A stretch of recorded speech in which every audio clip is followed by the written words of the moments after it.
In a nation known for its beauty and biodiversity, a storm of politics has taken root. This is not a story of nature, but of power. In October 2025, Madagascar witnessed a change few expected and many feared. The streets erupted in chants. The people rose. And from the ranks of the military emerged a name that would soon echo through every radio, every home, and every headline. Colonel Michael Randrianirina. But who is this man? A patriot? A reformer? A survivor of Madagascar's endless political turmoil? Tonight, we uncover the untold story of how a soldier became a president and what it means for the future of Madagascar.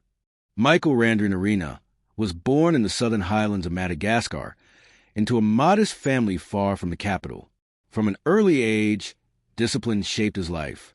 While his peers dreamed of music or commerce, young Michael dreamed of uniform and service.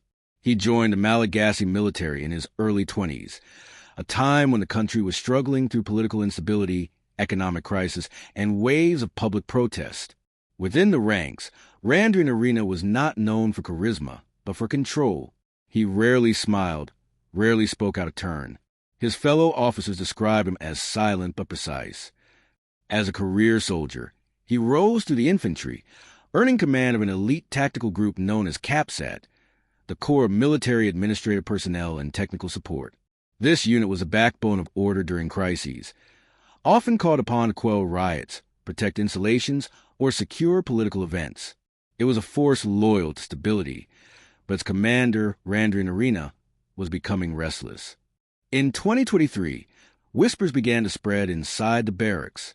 Madagascar's leadership, under President Rajoelina, was faltering.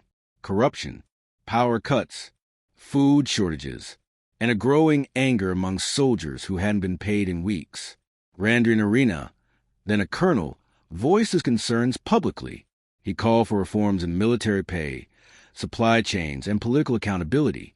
For that, he was arrested, charged with instigating mutiny. He spent several weeks in confinement, but the government, under pressure, later released him on a suspended sentence. What they didn't realize then was that this act of punishment turned him into a symbol, not of rebellion, but of resistance. To the military, he became the man who dared to speak. To the people, he was a soldier unafraid of politicians. By 2025, discontent had reached its boiling point. Madagascar's youth, frustrated by unemployment, blackouts, and inflation, took to the streets. This movement was unlike anything before. It was driven by Gen Z, armed not with guns, but with smartphones, social media, and unyielding anger. They posted, they protested, and they rallied in thousands, demanding the resignation of President Rajoelina. As chaos spread, the government ordered the army to restore order. But CAPSAT, under Colonel Randrianirina, refused to open fire. Instead, they laid down their weapons and joined the people. This single act shattered decades of political control. Within days, soldiers and civilians stood side by side. The president fled the country, and power, once again, shifted from palace to parade ground. When President Rajoelina disappeared from public view, the nation was left in suspense. Who would take control? Within 48 hours, the National Assembly announced that the presidency was vacant. The Constitutional Court, long criticized for being political, confirmed it, and in a move that stunned the world, they invited Colonel Randrianirina to assume power, temporarily to restore order. On October 17, 2025, he stood before the court, hand raised, and took an oath as the new president of the Republic of Madagascar. Cameras flashed, soldiers saluted, and across the nation, the crowd whispered, "The soldier is now the president." Unlike his predecessors, Randrianirina didn't give fiery speeches. His tone was calm, almost emotionless. He promised a refoundation of the republic, a plan to rebuild the nation from the ground up.